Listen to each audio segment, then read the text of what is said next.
So I've got some friends that we've been hanging out with in part of our youth group that's a little newer. This is Sierra and Alyssa. They're going to help us out with announcements right now before we get into the service. She's a little nervous. Can we give her a round of applause?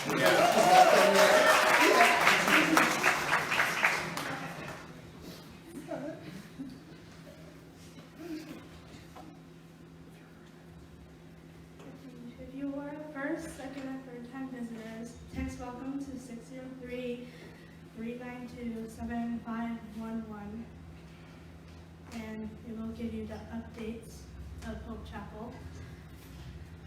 Children's ministry and nursery care. Yeah. It's going on right now. After worship during sermon up to age 11. Prayer night is every Wednesday at 7 p.m. at Hope Chapel.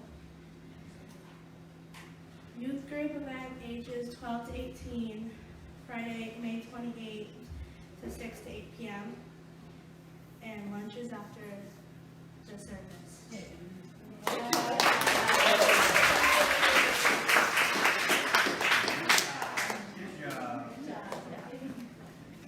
Mike, I want to do one more.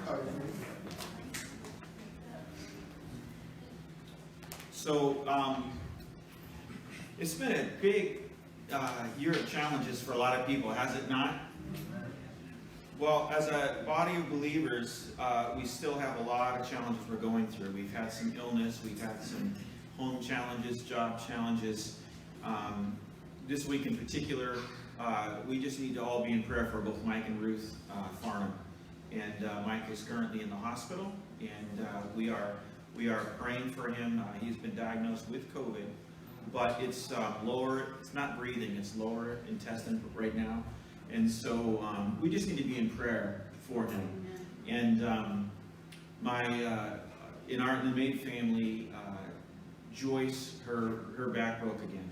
And so my wife and I are taking care of her right now, and we could use prayer for that. All these challenges that are happening, I had huge challenges with my business launch. Travis's family had issues with, where you're going to be living, and we had literally hundreds of people praying and looking, and we're in a season of great challenge. And despite all of God's blessings, some of us are still being challenged. So this week on Wednesday night, we're going to have another special night of prayer where we're going to continue to fill that cross up with our petitions, because we believe prayer works. Amen? And when we have no control over what's our circumstances, it's not a fun place to be. Anybody here like to be in control of your life? Well, we know that we're not in control of our life, and so we're going to have a special night of prayer again on Wednesday for whoever can make it, and we're going to just spend some time praying for the people we love and for the challenges that we have. So, hey, God bless you. I'm going to be helping out with kids ministry today, so yeah, all yours.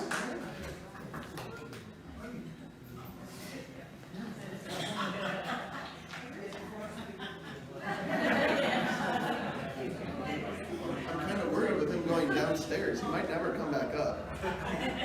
He's got all sorts of snacks and candy and toys to play with, so we just might never see Joe again. He'll be down there forever. So, good morning, everybody. I'm Mike, and I'm just a guy that's in the process of becoming more like Jesus. And I say it like that, not because I want you to discount what I'm going to say next. I'm saying it because I'm not perfect, and really the only difference between you and me is where we are in our relationship with Jesus. And because in a normal conversation with Sarah, she would go, well, that's not the only difference. So for her sake, I've listed off a couple other ones. Okay? We're also different in height, weight, skin tone, complexion, hair and eye color, individual experience, decision-making, financial, social, racial, ethnic, and religious backgrounds, and favorite color. There are probably a few other ones that I didn't think about, but the reason I bring up today that we are overall so different is because I want to bring up something that I'm really familiar with, and that's getting better. And do I mean getting better as in Mike and Ruth Farnham, who are sick right now at home, or like I was 2 weeks ago when I was supposed to originally preach? Yes and no. It's really important for us to get our physical health in order, because then we can live longer and help more people. But getting better is a whole lot more than that. It's about taking the steps intentionally that we need in order to be the best version of you, the best version of Jake, or Travis, or Sarah, or Sierra, or Leah, who's walking around like a crazy person. That's okay.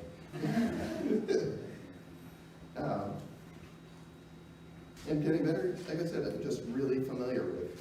A few years ago, I think it's 3 years since I moved back up here from Virginia. I was living there for about 6, and I had originally gone down for college, and I stayed because I got a job working for a church where I met the other pastor in training, or one of the other pastors in training, Logan.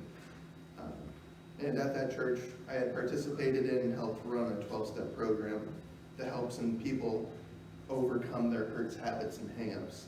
It helps them get better, become a better version of them.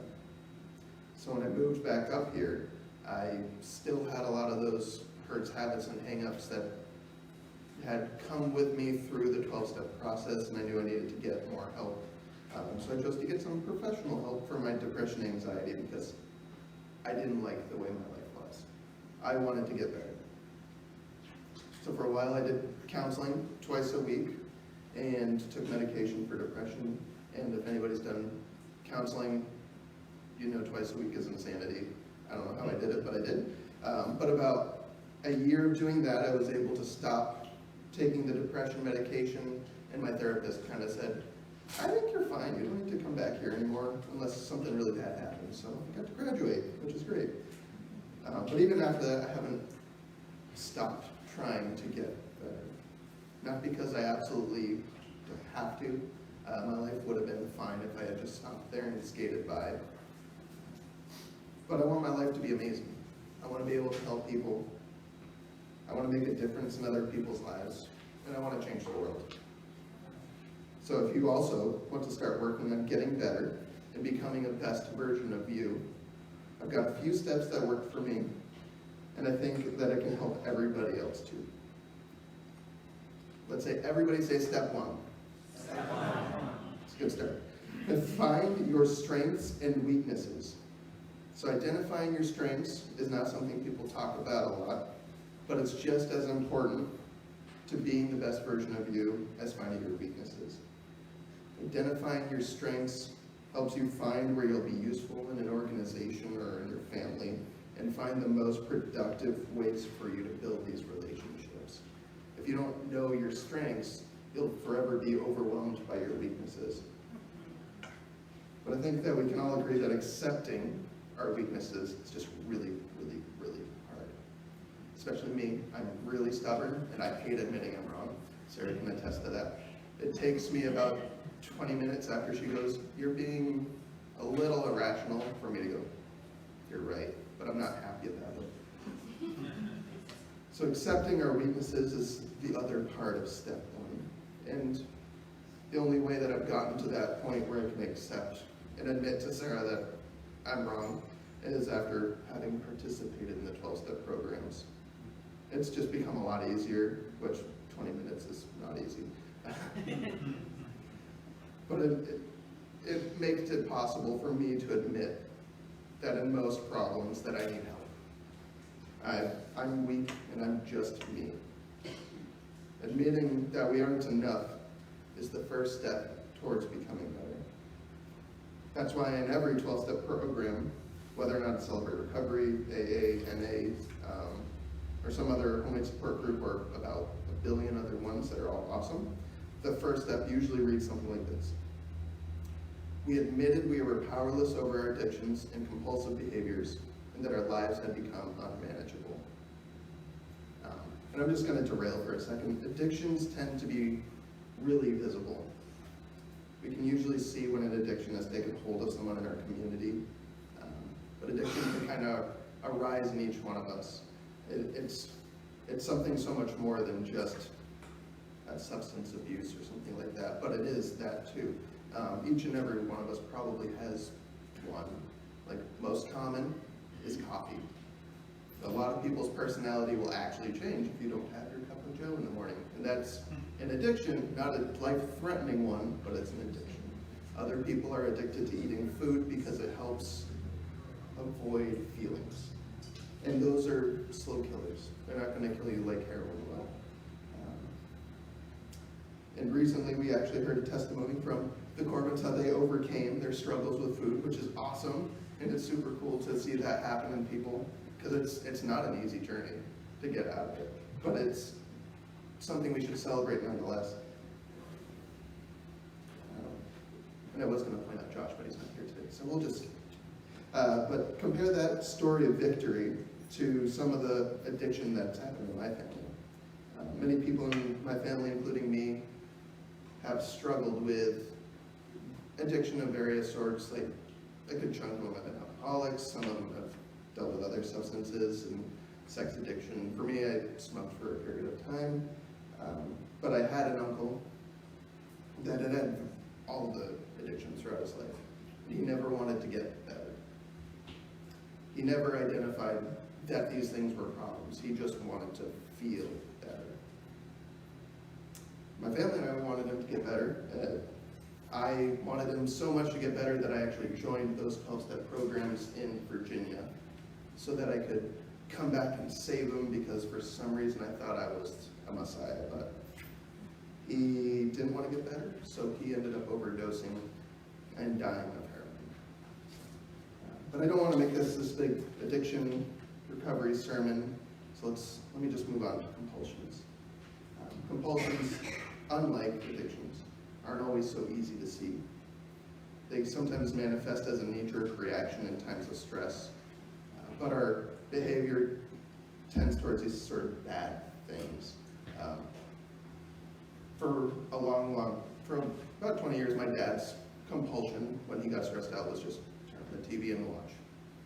And it unplugged him from reality and things like that. For some parents, it's their kids are, for the 1,001th time, irritating them, and they just lose it for a second, and then they're back down. But it's that knee-jerk scream compulsion that they just isn't great. For the more violent people, they tend to punch a hole in the wall and have to patch their house 1,000 times a year. Me, I isolate. I decide people are the problem, I need to hide away from people. It doesn't really work when we're a part of this sort of family church, does it?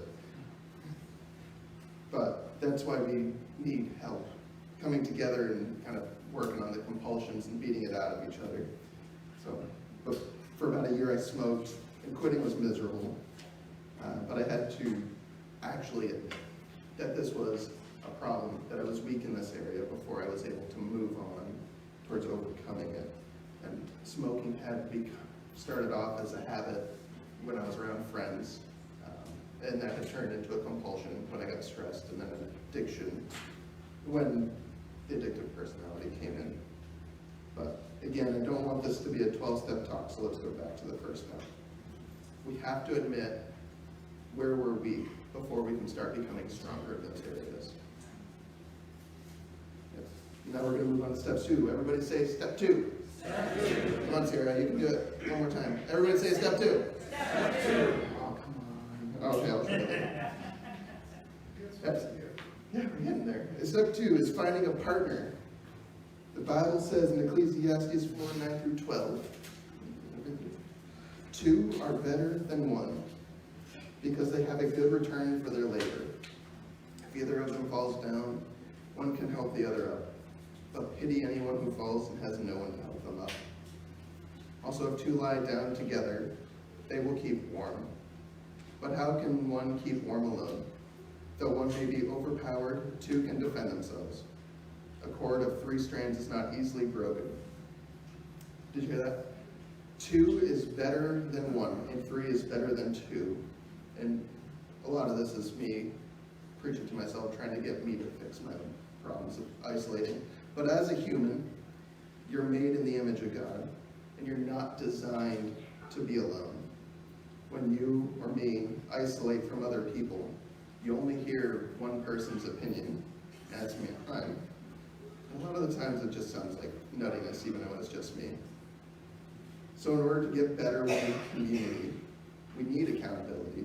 We need friends and wives and even rivals who accept us where we are right now, but are absolutely determined to see us become the best version of ourselves.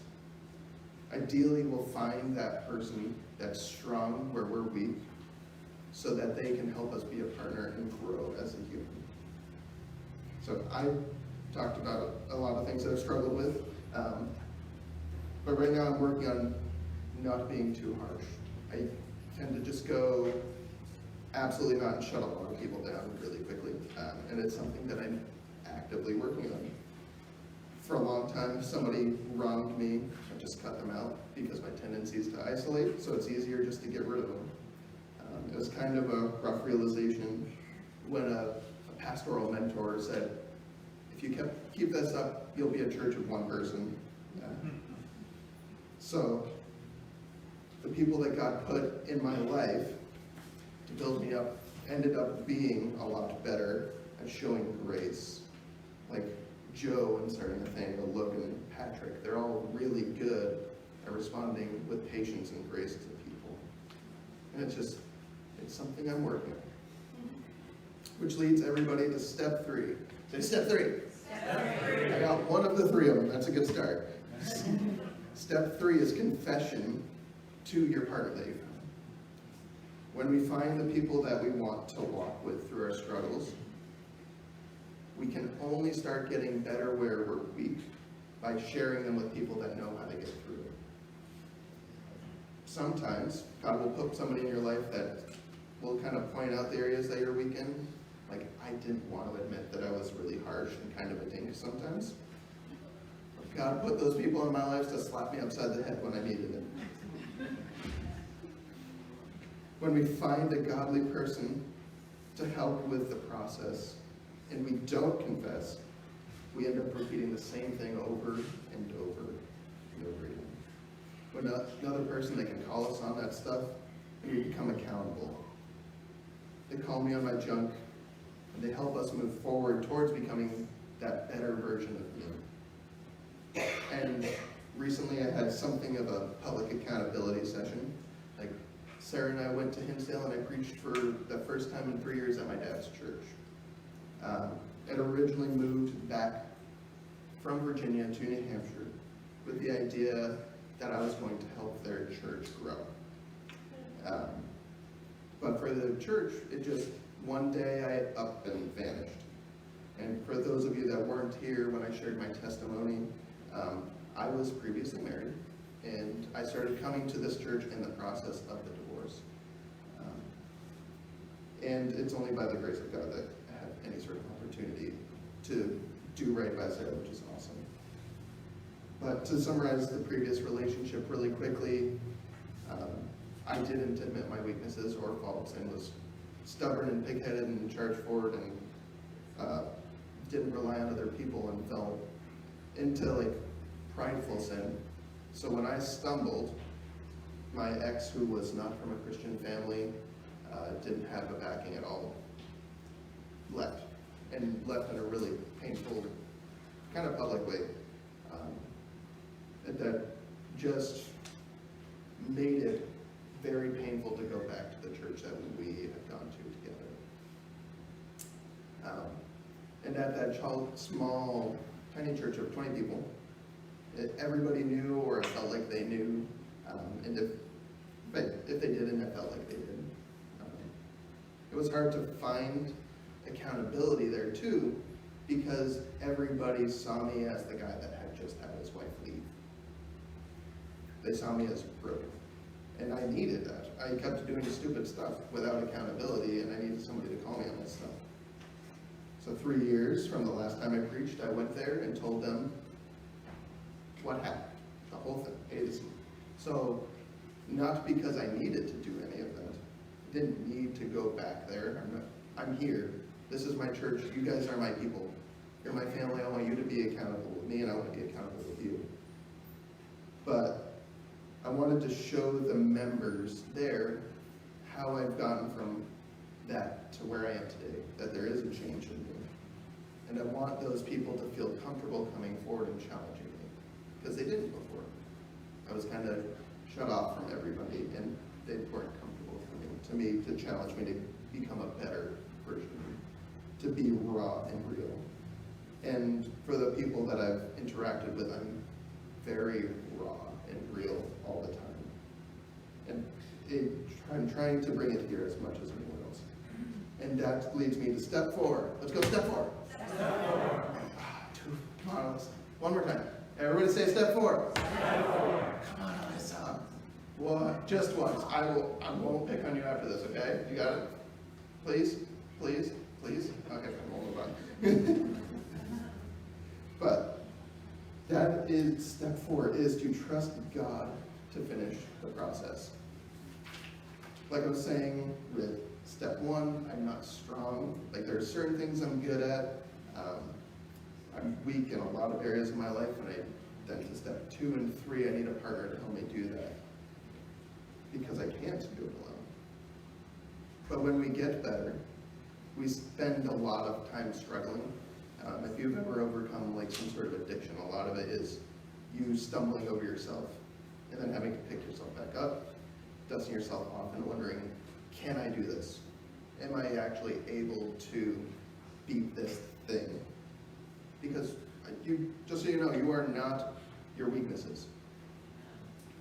God did not design you to be a weak person. God designed you to be a strong person that conquers. But it's a process. And that's where we need to remember the words of Jesus. The entire reason that we're here is Jesus, because he wants us to be a part of his family. So we can see part of this in Matthew 11, 28 through 30. Come to me, all who are weary and burdened, and I will give you rest. Take my yoke upon you and learn from me, for I am gentle and humble in heart. You will find rest for your souls. For my yoke is easy and my burden is light. When you do the right things, and you do them with other people and with Jesus, you have comfort and rest and peace when you stumble and fall. It hurts, and it certainly isn't comfortable. But when you get up, you know that you're going the right direction. Worship team, can I have you start coming back up? I want to recap real quick. When we all want to get better, being where you are is okay. But if you want to change the world, change our kids, change each other, just change our community, we need to be constantly moving towards Jesus. And if I can do that, so can you. And how do we do that one more time? Step 1. Say step 1. Step 1. We admit our strengths and our weaknesses. Step 2. Step 2. Come on, Alyssa, I'm counting on you. Step 2. Step 2. We find somebody or people to help. Step 3. Step 3. We confess our issues to them. And step 4. Oh, come on, that was really weak. We're almost done, guys. Step 4. Let's just go. Yes. We trust that Jesus is going to give us peace, because he's going to bless us through the process. Well, let's all stand up and praise Jesus. The Lord bless you as you go and change the world by being the best versions of yourself. Please stick around and join us for lunch. Thank you.